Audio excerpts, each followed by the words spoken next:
Nous avons le plaisir de recevoir pour un nouveau portrait d'alumni Bertrand Lepage, qui est promo 2011. Il est CEO chez Wattpark, une solution innovante et indispensable. Bienvenue Bertrand. Tout de Merci. suite, Bonjour. tout, tout de suite, une première question. Pourquoi as-tu intégré l'ESCA? Alors, j'avais intégré l'ESCA à la suite du lycée. Je me souviens à l'époque que j'avais pas forcément les idées claires sur une spécialité ou sur un programme en fait que je souhaitais approfondir. Et j'avais vraiment cette envie d'apprendre plein de choses différentes et de me donner l'opportunité d'apprendre sur plein de sujets divers et variés. Et c'est vrai que je cherchais en fait une formation qui me permettait justement d'apprendre et en même temps d'avoir un pied dans le monde de l'entreprise. Et c'est pour ça que je me suis plus orienté initialement sur une école de commerce post-bac. Entendu. Qu'est-ce que tu retiens de tes années ESCA? Plein de bons moments. Déjà, c'était quand même 5 ans, donc c'est une bonne partie de ma vie. J'ai 32 ans actuellement, donc j'ai une bonne partie de ma vie que j'ai passée dans cette école, donc j'y suis énormément attaché. Déjà, en fait, c'est des rencontres. J'ai gardé forcément de très bons amis de cette période-là, avec même des amis qui aujourd'hui travaillent avec moi. Donc, ça a été déjà en fait une expérience de vie.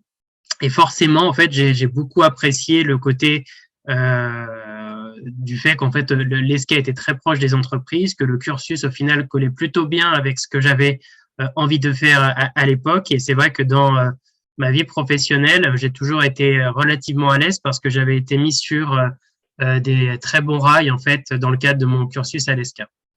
Alors, qu'est-ce que tu voulais faire à l'époque et qu'est-ce que tu as trouvé de concordant en fait? Eh bien, en fait, j'ai trouvé. Alors, moi, initialement, j'ai commencé à développer, par exemple, des sites internet ou des applications il y a très longtemps, avant d'intégrer l'ESCA. Et c'est vrai que je savais pas forcément si j'avais envie de continuer de faire du développement ou d'apprendre de nouvelles choses. Et c'était un petit peu au moment où il y a eu la vague justement de l'e-commerce et de tous ces métiers liés au digital. Et ce qui était intéressant, c'est que lors de cette bascule, et bien, en fait, l'ESCA a créé des spécifiques, enfin comment dire, des masters spécialisés pour pouvoir en fait aller beaucoup plus en profondeur sur ces nouveaux métiers. Et forcément, moi, ça m'a plutôt parlé. On n'était pas énormément à l'époque, en fait, à s'orienter sur ce cursus. Maintenant, ça semble être un petit peu la norme, mais à l'époque, en fait, ça faisait un peu office d'épouvantail. Mais c'est vrai que j'ai fortement apprécié le fait qu'on a pu avoir déjà des intervenants de qualité, qu'on a pu avoir des formations très intéressantes sur des sujets, en tout cas des compétences que j'utilise encore aujourd'hui. Et c'est vrai qu'il y a toujours eu voilà toujours ce côté en fait avec les entreprises, un pied dans l'entreprise, un pied dans l'école, qui fait que ce que vous apprenez à l'école vous sert forcément en fait dès que vous en sortez avec vos valeurs et vos envies. Ok. Alors, tu as déjà une riche carrière. Quelles ont été les grandes étapes et qu'est-ce que tu as accumulé comme savoir à chaque étape de ta carrière? Moi, j'ai eu la chance de toujours faire ce que j'avais envie de faire. Donc, c'est vrai que quand je l'ai sorti de l'ESCA, encore une fois, c'était la chance que, je pense, une partie de ma promotion a eu, c'est qu'il y a eu cette bascule sur le digital et qu'il y a eu beaucoup, beaucoup de métiers et que les gens qui s'étaient formés justement à ces différents métiers avaient un peu l'embarras du choix. Donc, c'était vraiment un véritable luxe et j'ai eu la chance de travailler dans les entreprises qui me permettaient, encore une fois, de continuer sur des sujets divers et variés. Donc, moi, j'ai initialement travaillé pour le groupe LVMH. Je n'étais pas forcément destiné à travailler dans le luxe, mais c'était néanmoins des sujets passionnants, c'est-à-dire que c'était comment il fallait faire basculer, on va dire, une maison avec des valeurs traditionnelles de plusieurs centaines d'années dans un nouveau monde, dans un monde complètement digitalisé, et comment en fait on crée de nouveaux services. Donc j'ai eu la chance de travailler sur beaucoup de projets en fait au sein du groupe et au sein principalement pour la marque Louis Vuitton. Et en fait, j'ai continué sur différentes tailles d'entreprises, sur des sujets, parfois sur du e-commerce, parfois sur du digital, parfois sur du système d'information. Et petit à petit, je me suis rendu compte que on va dire que toutes ces entreprises, peu importe leur taille, étaient impactées par ces nouveaux métiers. Et ça m'a permis tout au long de ces années, j'ai fait ça pendant une dizaine d'années, je l'ai fait en France, je l'ai fait aux États-Unis, j'étais plus récemment justement aux Pays-Bas, à Amsterdam, au sein du groupe Adidas, et j'ai pu voir que peu importe la taille de l'entreprise, ces sujets étaient très centraux et en tout cas très intéressants parce que ça évolue en permanence et qu'il faut savoir être un peu curieux, il faut savoir se dire que tous les projets ne réussissent pas, que il y a au final des investissements, il y a au final des nouveaux profils qui arrivent et c'est ce qui fait la richesse au final de l'industrie dans laquelle je suis, qui est principalement le digital et le software. Et aujourd'hui, en fait, oui, là j'ai à peu près une dizaine d'années d'expérience aujourd'hui, mais c'est vrai qu'encore une fois, les scams m'ont toujours donné en tout cas la confiance en moi pour pouvoir faire ce que j'avais envie. Alors, tu vas nous parler de ton goût d'entreprendre. Comment est-il venu? Comment tu l'as travaillé? En fait, le goût d'entreprendre, moi, il était assez facilement trouvable. Mon père est un entrepreneur, donc moi, j'ai toujours vécu là-dedans depuis mon plus jeune âge. Et je le voyais en fait toujours dans la cave à faire ses inventions, son électronique, et c'est vraiment comme ça. Et c'est vrai que j'ai toujours navigué là-dedans, donc ça n'a jamais été quelque chose qui m'a fait peur, parce que pour le coup, je l'ai vu réussir, je l'ai vu rater. Il y a des bons moments, des moins bons moments, et c'est vrai qu'en fait, l'entrepreneuriat, je l'ai vécu. Depuis tout le temps. Donc c'est comme ça que c'est en fait était venu moi l'idée en fait par exemple d'apprendre le développement. C'était plutôt parce que mon père développait et je me posais pas vraiment de questions. Et après j'ai eu ce laps de temps entre l'ESCA et on va dire ces premières années de ma carrière où j'ai travaillé sur d'autres sujets où l'entrepreneuriat était moins présent. Mais à un moment donné, j'ai toujours eu l'envie justement de créer en fait quelque chose. La première société en fait que j'ai créée, c'était avec justement d'autres étudiants de l'ESCA, qui sont restés des amis. Enfin, c'était des amis à la base, ils sont restés des amis. Et en fait, progressivement, je suis retombé à me dire, maintenant, j'ai envie de repartir dans un autre plus gros projet. Et il s'avère que c'était un moment où mon père avait lui aussi un projet. Puis on s'est dit, on n'a qu'à faire une partie du chemin ensemble et créer justement cette aventure qui est Wattpark, ce qu'on a développé. Et c'est ce que je fais actuellement, où en fait, on arrive à lier moi, mon goût justement pour, on va dire, le marketing, le service et le développement, et lui plus sur la partie électronique et sur la partie hardware système embarqué. Donc, c'est comme ça qu'on a démarré le projet, un peu d'une volonté commune et du fait que on connaissait un peu, lui beaucoup plus que moi parce qu'il a fait ça depuis 30 ans, mais moi, je me suis dit, je me sens prêt en fait maintenant à le faire avec un petit peu d'expérience dans le monde du travail. Écoute, Bertrand, transition toute trouvée. Qu'est-ce que c'est Wattpark? Alors, Wattpark, c'est un écosystème de recharge pour les véhicules électriques. C'est-à-dire qu'on a créé toute une technologie qui permet en fait de faciliter l'adoption aux véhicules électriques et d'accéder en fait à des bornes de recharge, peu importe où vous trouviez, qu'il y ait du réseau mobile ou non. C'est pas forcément un système le plus ingénieux du monde, mais en fait c'est très pragmatique et en fait on a déposé des brevets qui font en sorte que vous puissiez accéder à la borne même si vous n'avez pas de couverture ou de connectivité réseau, ce qui fait que même dans les territoires ruraux, les provinces, au final, l'usage du véhicule électrique est possible et ne génère pas de stress. Donc, on a développé cette techno et on a été retrouvé un peu par la force des choses à faire notre propre borne de recharge qui accueille cette technologie. Et on s'est retrouvé au final avec tout un système, un écosystème en fait qui permet de créer des services en fait par le biais d'une borne que l'on installe actuellement mais qui nous permet en fait d'avoir toute une communauté de gens en fait qui partagent leur borne de recharge, permettant de multiplier l'infrastructure de recharge qui est un problème actuellement en France et en Europe.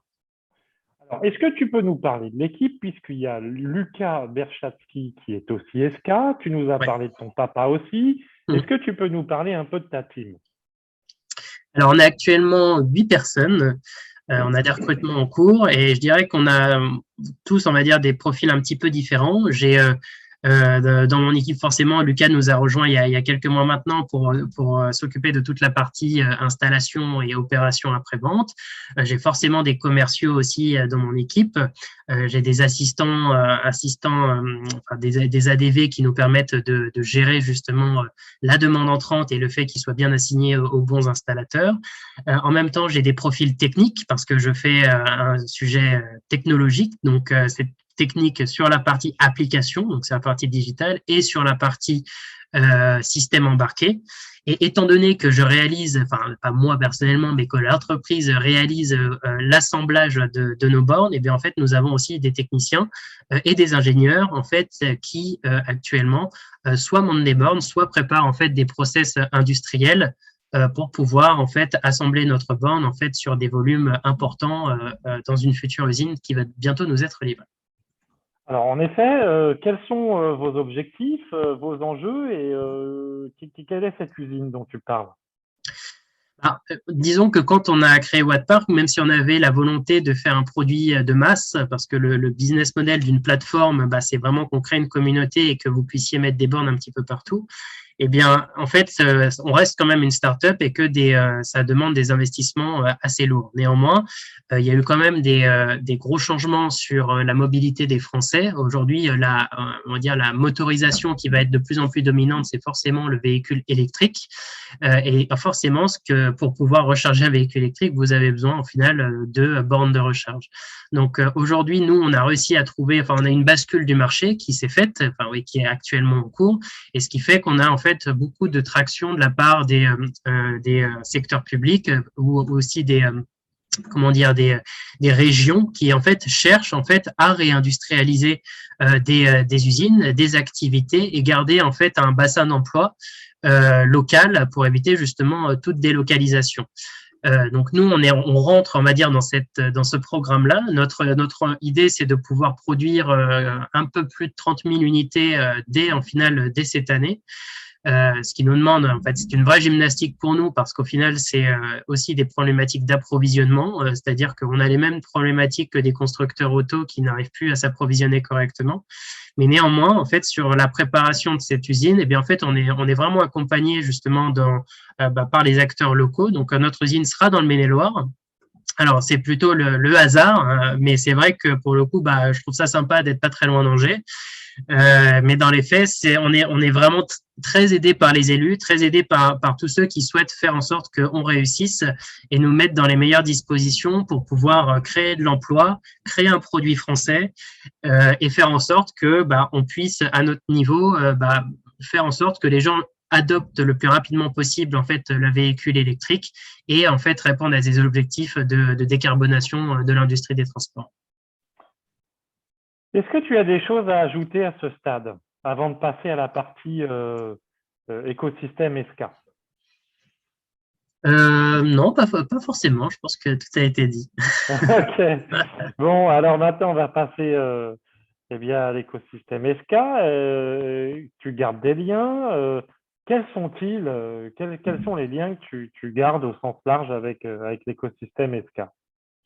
En fait, déjà une partie de mon entourage, hein, ça reste la chose la plus importante, c'est qu'on les scams, voilà, on a créé des amitiés qui dépassent le cadre de l'école et qu'on garde et qui fait qu'on a forcément en fait un lien en fait avec le cœur de l'ESCA. Après, en fait, il y a aussi justement le réseau des anciens qui nous permet en fait de découvrir de nouvelles personnes. Moi, je viens du métier forcément du digital et là, j'arrive en fait je mets un pied dans l'automobile, donc c'est un monde nouveau pour moi. Et au final, le réseau des anciens peut me permettre de connecter plus facilement avec ceux qui ont de l'expertise dans le domaine pour me permettre d'échanger. Donc, c'est aussi quelque chose de très important. Et en fait, forcément, un lien aussi avec l'école. Donc, aujourd'hui, dans le cadre justement de notre projet d'industrialisation, ce qu'on souhaite réaliser, c'est d'avoir des liens plus forts justement avec les académiques pour pouvoir imaginer justement en fait des business models de demain et de le faire en fait avec des étudiants, le faire avec des groupes de projets, le faire en fait avec des professeurs qui souhaiteraient, voilà, encore une fois, continuer le lien en fait entre l'ESCA qui moi m'a donné une formation et aujourd'hui mon idée c'est de pouvoir aussi les solliciter sur des problématiques, sur des éléments sur lesquels ils sont bons, sur lesquels ils ont un impact aussi localement. Et dans ce cadre-là, ça me permettra d'une certaine façon de boucler la boucle avec tout l'écosystème ESCA. Alors, ça va être un peu redondant, mais ce sera peut-être la question de la fin. Quel est ton message aux étudiants, aux alumni? Quel message tu voudrais leur passer? Pour les étudiants, je pense qu'il faut toujours faut toujours être curieux et en fait rester fidèle à ses valeurs et à ses envies. Je pense que, en tout cas, moi, je parle pour mon expérience à moi. J'ai eu la chance de pouvoir avoir une oreille, en fait, de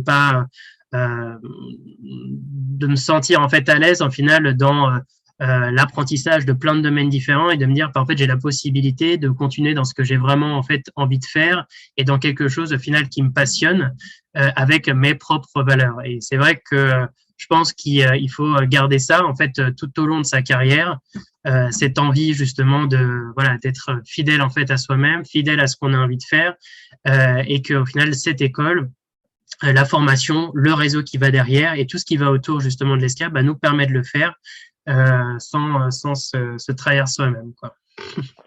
Eh ben, super message. Merci Bertrand. Avec Euh, plaisir. C'était un plaisir de faire cette interview. Beaucoup de succès, meilleurs vœux de succès. Merci. Et puis, tu peux toujours compter sur SK Alumni pour promouvoir Watt Park et t'aider dans tes démarches. C'est gentil, Et, merci beaucoup.